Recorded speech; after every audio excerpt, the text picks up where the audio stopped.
Welcome to the Stetzer Church Leaders Podcast. Conversations with today's top ministry leaders to help you lead better every day.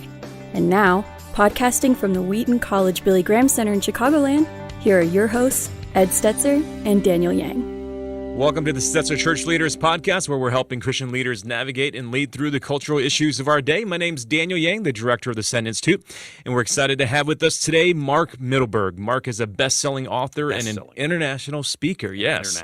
His books include The Unexpected Adventure with Lee Strobel, The Questions Christians Hope No One Will Ask with Answers, I love that one. And Confident Faith. Did you know I had him on a radio talking about that one? Did you? I did. I'm sorry. Keep going. No, that's awesome. I'm a big Mittelberg fan. He's the primary author of the award-winning Becoming a Contagious Christian training course, which has been translated into more than 20 languages, used by more than 1.5 million people around the world. 1.5 million people have never even gotten close to anything that I've done. Well, so, my God. Because he's writing books like his newest one, Contagious Faith, Discover Your Natural Style for Sharing Jesus with Others. And we're also really glad to have Mark as one of our featured guest speakers at Amplify Outreach coming October 19th and 20th. Amplify Outreach is designed for pastors and Christians passionate about entering the real issues of our day in order to help people discover authentic faith in Christ. So be sure to learn more about the conference at amplifyoutreach.com. But before we talk with Mark, let's go to our host, editor-in-chief of Outreach Magazine and executive director of Wheaton College Billy Graham Center, Ed Stetzer. Well, we've had Mark in the magazine lots as well. We're excited to have Mark here on the podcast.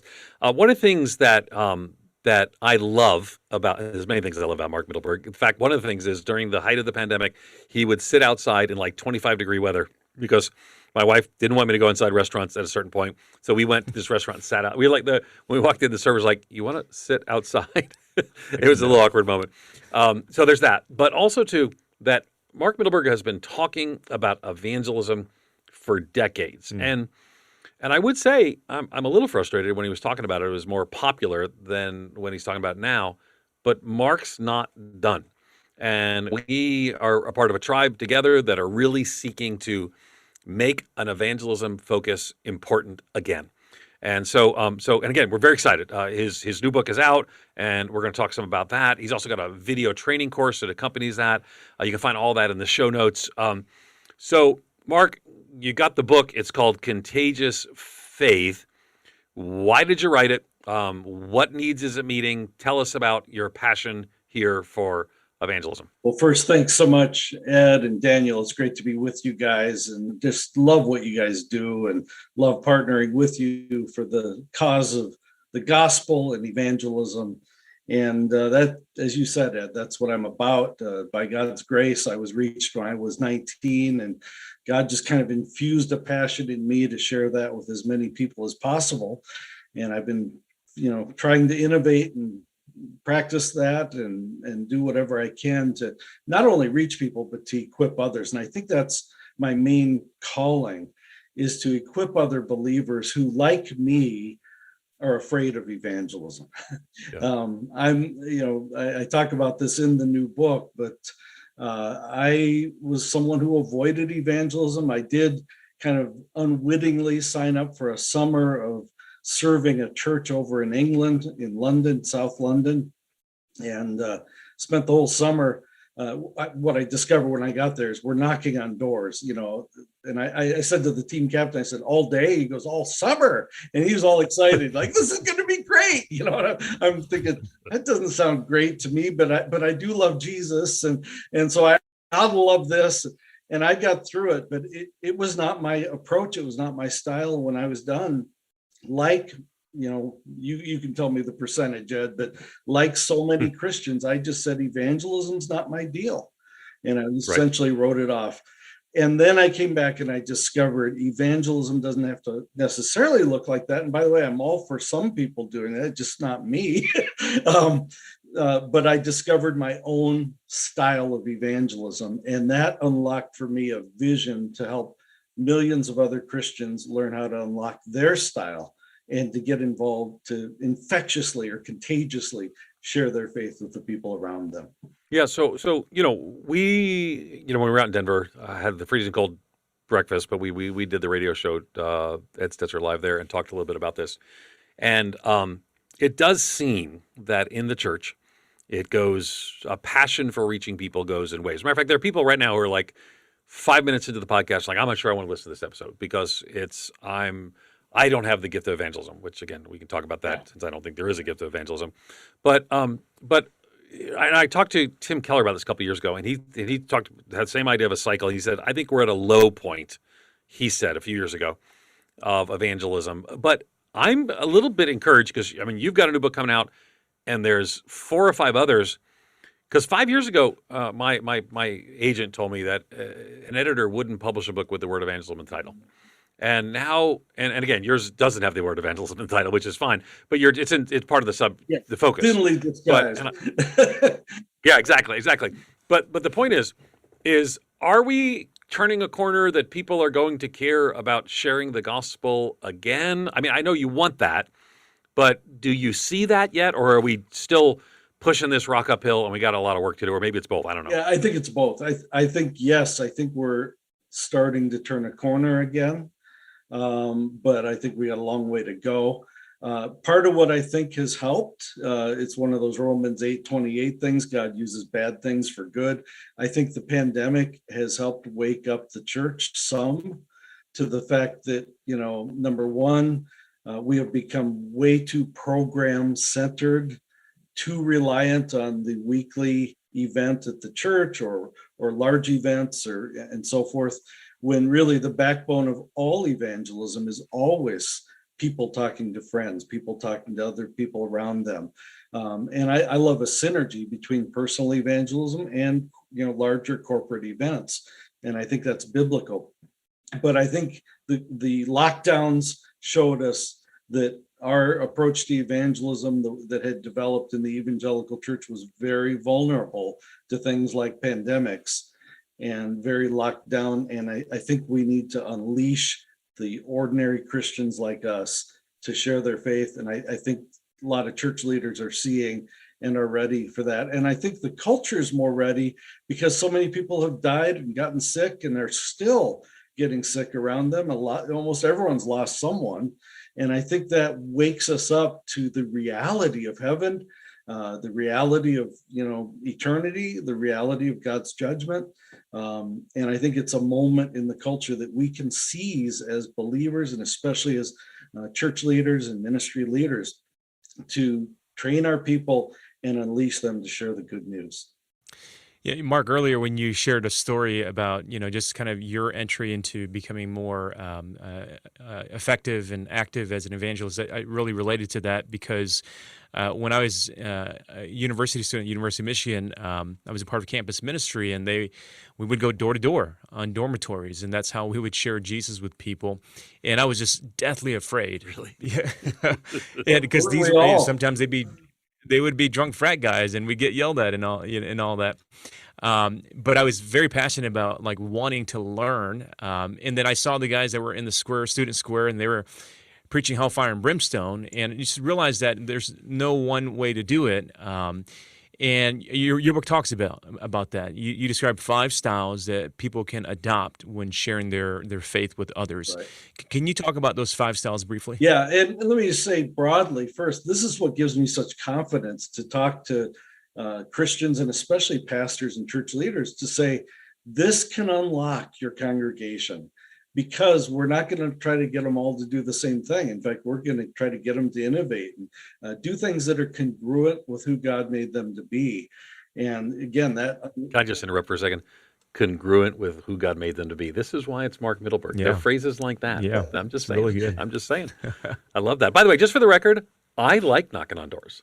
Isn't that crazy? That's how I planted my church in Toronto. Yeah, you did do that. I mean, there is a place we have to do that. Okay, so and I'm glad you said that, leaders, Ed, because we're not trying to beat up on direct forms. Right? No, I didn't hear that. No, I know. I don't think we were. Some people do hear that when I talk about my story, and I just want to let them know I am in awe of people who have the courage. My friend Cliff Connectley, who stands up in the middle of university campuses and preaches the gospel. Oh, I love that. Greg Steer. I would say how you do it matters. How you do it matters. Absolutely. We want to be in a way that it can engage people. So we're for street preaching. So all that said, everyone's listening. We're for all those things. But here's the thing that I think is key that you're going to hear from Mark, because you're a pastor and church leader, is this is not just, okay, I'm going to have one of these styles, but I'm going to lead a people who need to embrace some of these approaches. So walk us through those styles real quick. Yeah. All right. So the first one I think is the one that's probably the broadest and most of us can do it. But I should also put one more caveat in. We're not trying to limit you to like one of these. I think we can all do at least one of these, but we're not saying, no, stay in your lane. We're saying as many of these lanes as you can run in, run. But I bet you can do at least one. We want to get everyone's feet in the water. And the first one I think is probably the easiest for most people, and that's the friendship building style.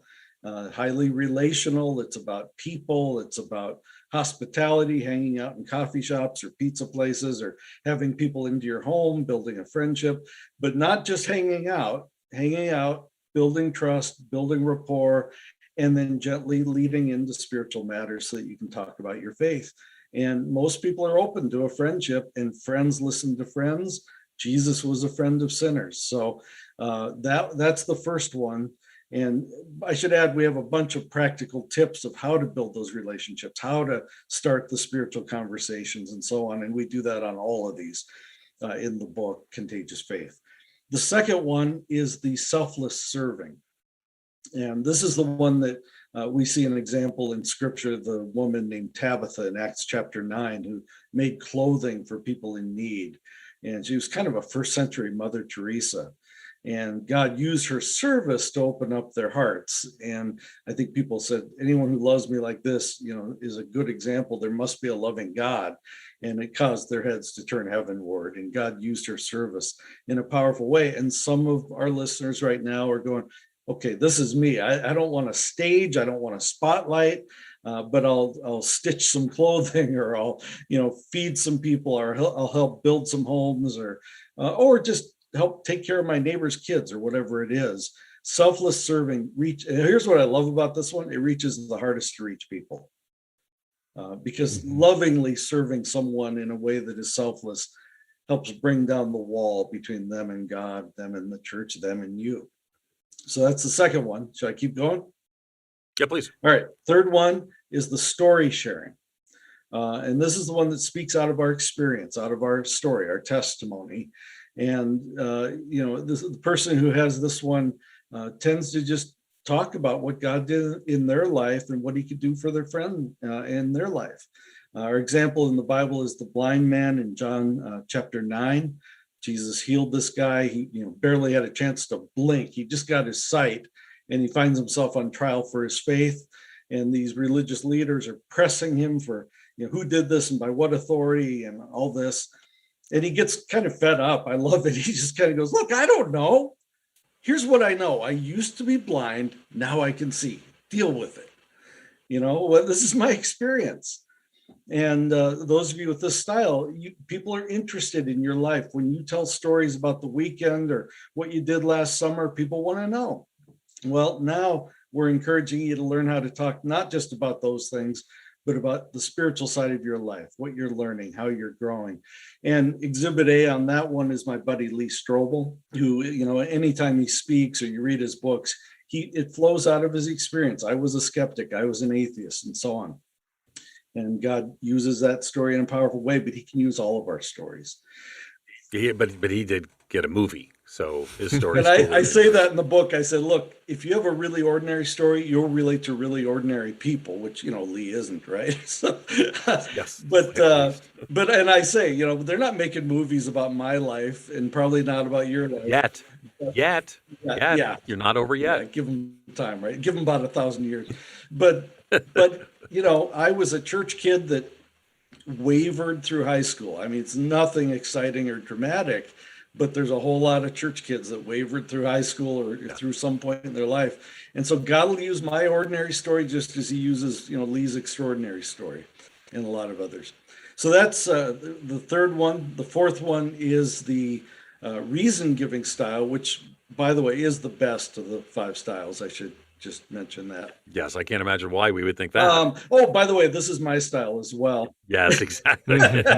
All right, maybe it's not the best one, but it is an increasingly important one. We see this in Paul in Acts 17, where he stands on Mars Hill and speaks to the Athenian philosophers and talks about the idol to an unknown God, and then he presents the God they don't know. Beautiful presentation. And he uses reason, and he kind of tells the story in a logical way. And if you look throughout Paul's writings, he talks about how we persuade people, we demolish arguments, and so forth. And God used that approach in Paul. Yes, this is my approach. Jesus used this approach often as well. Jesus used all of them, but we need more people that have this approach. And some of our listeners go, okay, I'm not real good at preaching, or I'm not good at, building fences for people next door or whatever, but I do like answering questions. I like studying stuff. I like researching. Well, you're probably this style, and we need a whole lot more of us who know what we're talking about. 1 Peter 3:15, know how to give an answer to everyone who asks. And again, a little caveat, we all need to do that to some degree. We all need to share our stories to some degree. We all need to serve to some degree. But this is like the main path for some of us, and it is for me. And then finally, number 5 gets to what is probably the most stereotypical of the styles, but also maybe the most powerful, and that's the truth-telling style. And this is someone who is bold, they're direct, they're often pretty fearless, not always, but they get to the point. They nudge people who are, fence sitters and, kind of think they're okay with God, and they're going, no, you're not okay. You're not neutral. You're either in or out. Either you love Jesus or you're against him. These are the people that really clarify and call people to account, and they really bring the gospel there, and often are the closers that actually lead people to Christ. And this is the style I tried to use that summer. Not that all people with this style knock on doors, but most people who knock on doors successfully are this style, and maybe the first one, friendship building as well. But this is not my style, but it is the one God used to reach me when I was 19, when I was confronted by a friend. And I praise God for him and for this style, and they're all important. Yeah, that's so. Mark, the 5 styles again are friendship building, selfless serving, story sharing, reason giving, and truth telling. Again, that's in Mark's book, Contagious Faith, which, by the way, will be available to Amplify, and Mark will be talking more about those. Mark, for some of us who were taught evangelism, we were given very specific models. So that might have been James D. Kennedy's Evangelism Explosion, or the Romans Road, and some of us found great success in those. Sure. But do you think there's still a place for like those very specific models of evangelism? I do, but I think as long as we recognize them for what they are, they're very specific models of evangelism. For instance, an evangelism explosion style plays beautifully to the more direct, truth-telling kind of person who likes to talk to people he doesn't know or she doesn't know and get to the point. And, if you were to die tonight, all those questions. I mean, that's a very direct approach, and it fits those people that are style number 5 in my thinking. And maybe again, some of the others, maybe style 1. Whereas, in other situations, university campuses, boy, we need style 4. The reason giving. That's why I'm thankful for newer ministries like Ratio Christi that has chapters on university campuses that are all about giving evidence and reasons and answers. So I hope that answered your question. If I could interject something here too, I think one of the keys, and part of why I'm so excited about whole churches going through this and through the training course that's going to be coming, is then you get a whole group of people that all discover their styles and then compare notes. And then you start to find out that, I'm reason giving, you're story sharing, you're this, you're that. Now we know how to work together. And this will unleash us as a team, because most effective evangelism is a team effort. It's usually not just one solo, Lone Ranger type. So, and I have lots of stories about that I could share, but I think it's powerful when we begin to intentionally partner with other believers to reach my friends and family, and then help them reach their friends and family. And we become an effective team, playing to all of our strengths and kind of supplementing where the others are weak. Yeah, it makes a lot of sense. It makes a lot of sense because historically, what I've seen is I guess I've been a pastor for 30 plus years, so I'm feeling it. when we had these waves, so I learned, I don't know if I learned Evangelism Explosion like officially, but I definitely did. I mean, I that's what we use. Sure. And then my denomination created kind of a knockoff of it without giving appropriate credit to EE. And so I think I trained in that. And it really helped me to know. I mean, I sort of had a place I could revert to in a conversation, and I felt comfortable. Yeah. So this Sunday, I went to church. I got canceled preaching somewhere. And so I went to church and I sat in the back row because that's what you do when you're a mature follower of Jesus with my daughter. My wife's out of the town. My other daughters are gone. So it was me and my daughter. And my pastor gets up and he goes through, here's how you share your faith story. Point 1, point 2, point 3, the whole 9 yards. And I saw that and I was very thankful that we actually did that in church. I think that's important. Yeah. But in doing so, it gave people there something to revert to, a baseline to come back to, some strategy to share. I think that's important.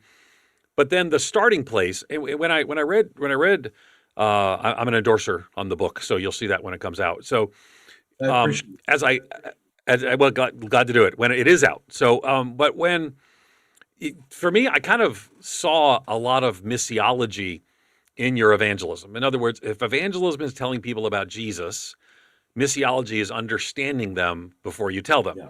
And it seems to me that you're helping people understand themselves so they can be more effective in sharing with people. And that's, I mean, I loved a lot of things. I think we're very excited to have you at Amplify Outreach talking about this. I think the video course, I think the book are going to make a big deal. But one of the things, too, is even in the midst of that, people finding their style, you give cautions about each style. Now, we don't have time to go through all the cautions for each of the style, but why cautions if I can just walk in my style and share the gospel? Yeah, because, the flip side of every strength is a weakness. And what I try to do is show what are the vulnerabilities. And for instance, the direct, hard-hitting, truth-telling style. The cautions on that, one of them is don't project that onto everyone else. And I think a lot of us have had those experiences. I did in that summer of England, when I'm around some real strong evangelistic leaders, but they're all about direct, like, if you love Jesus, you're going to go with me. We're going to knock on some doors, son, and you'll like it, and that was kind of the attitude. What's the matter with that? I like that attitude. I will tell you, though, Donna, my wife, would be horrified. And she loves sharing the gospel. And I first met her in high school because she led 4 or 5 teenage girls to Christ. Wow. And it was awesome. But so I had to get to the place where it was okay not to be.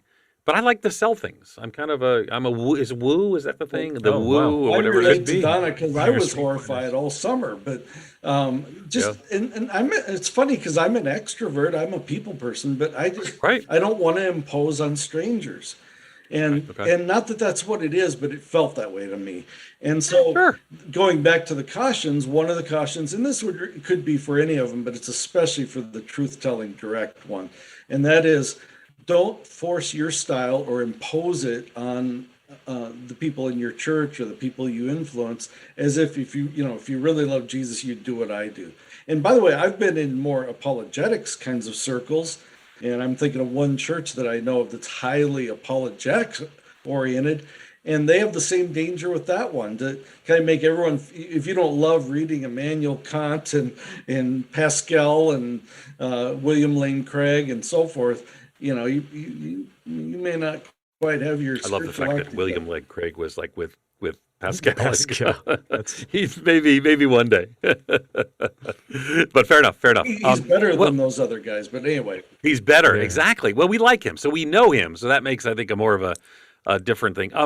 So one of the things too that we sometimes struggle with is treating people as projects in any of those approaches, right? So absolutely. I have friends who are not Christians, and they're just my friends, and I want to share the gospel with them, but they're still my friends. So how do we avoid that problem, that getting in that rut of getting passionate about evangelism and seeing everyone as a project? Yeah, I think as believers, we go to two extremes on this. One is I don't want them to be a project, so I'm just going to let it come to me if it ever does.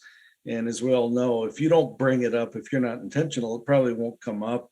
At least my experience, I've hung out with people for years and years and years, and until I bring it up, they don't bring it up. And when I do, they're open to talking about it. So sometimes we go to the extreme of I'm going to lay back and just do the friendship part of friendship evangelism. Other people do the other extreme. It's a project. I got to get to the point. I'm wasting time just eating pizza here. And I think it's both of those are dangerous. Right. And what I want to remind believers that being intentional, having a hope of sharing the good news with people it's not manipulation. It's not deception, because we're open about it. I'm a follower of Jesus, and I hope someday we could talk about that. And I'm not going to hide that I'd love you to know Jesus like I do, but I love you anyway, and I want to be your friend, and I still like having pizza with you anyway. And so we have more of that attitude, but we don't hide that we've got good news, and we're excited about it. We'd love to share it with them. And I think Jesus did that. He said he came to seek and to save that which was lost, namely us.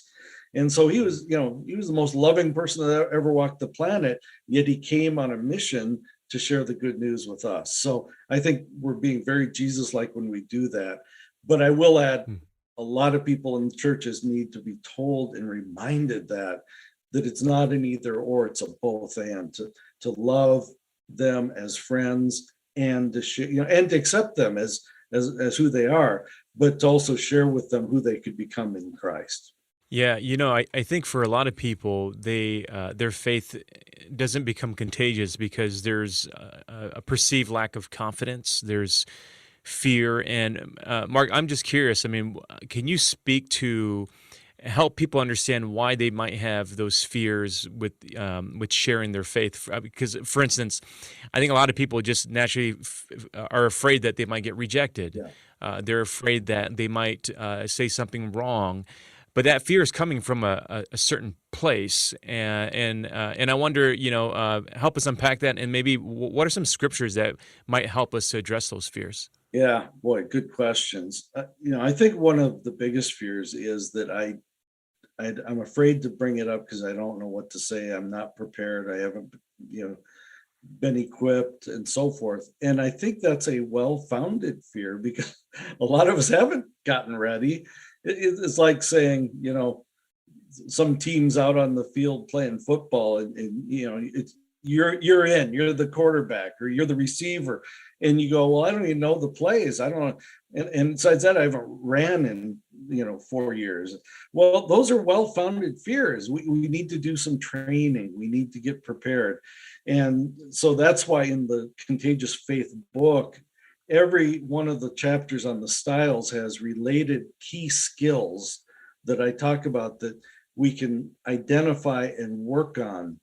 Like I mentioned on the friendship building, how do you initiate relationships with new people? Or what about people you already know? How do you go deeper with them? And I give very practical ideas, like the holidays are going to be coming up soon. Well, how do you intentionally plan ahead to go deeper with the relatives you're going to be around during the holidays? Well, there's a lot of really good practical ideas. How do you bring up a spiritual conversation? Well, I give some ideas in the book, and then in the training course, which is a 6-week video course for small groups and classes that'll be out by the end of the year, we actually have people in the groups pair up and try it. Like, you're standing outside with the neighbor, it's a beautiful orange sunset. What could you say that would feel natural to you to bring the discussion from a beautiful sunset to the Creator? And it's not very hard, but I mean, people hear a few ideas like, oh, I could do that. Yeah, oh, that's good.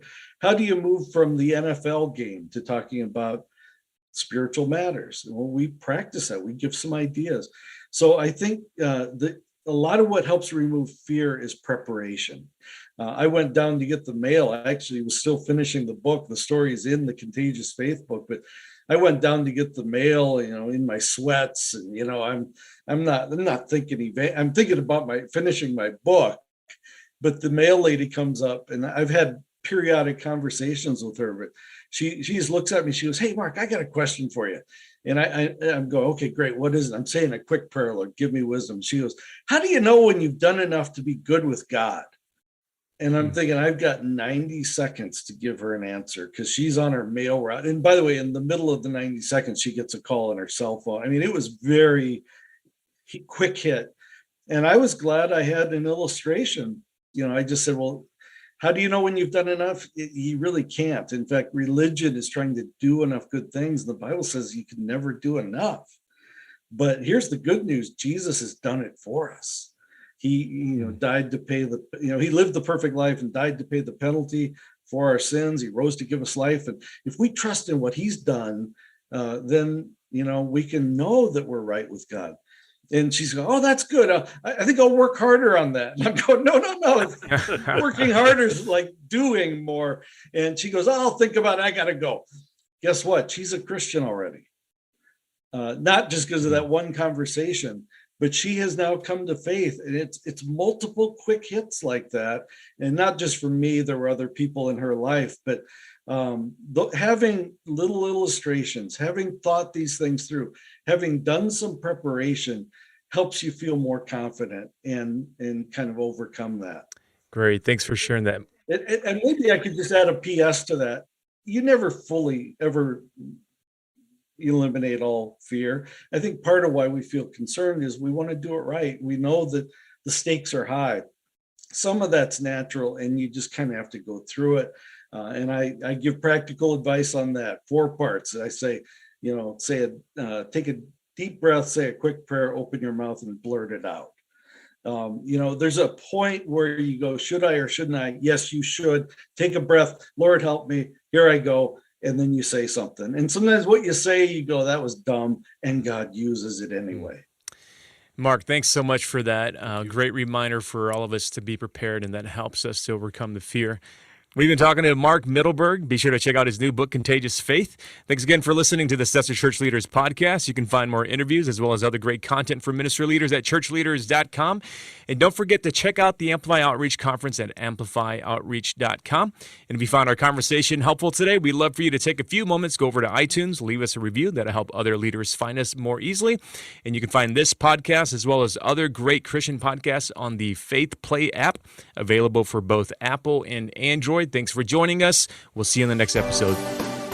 You've been listening to the Stetzer Church Leaders podcast. For more great interviews, as well as articles, videos, and free resources, visit our website at ChurchLeaders.com. Thanks for listening.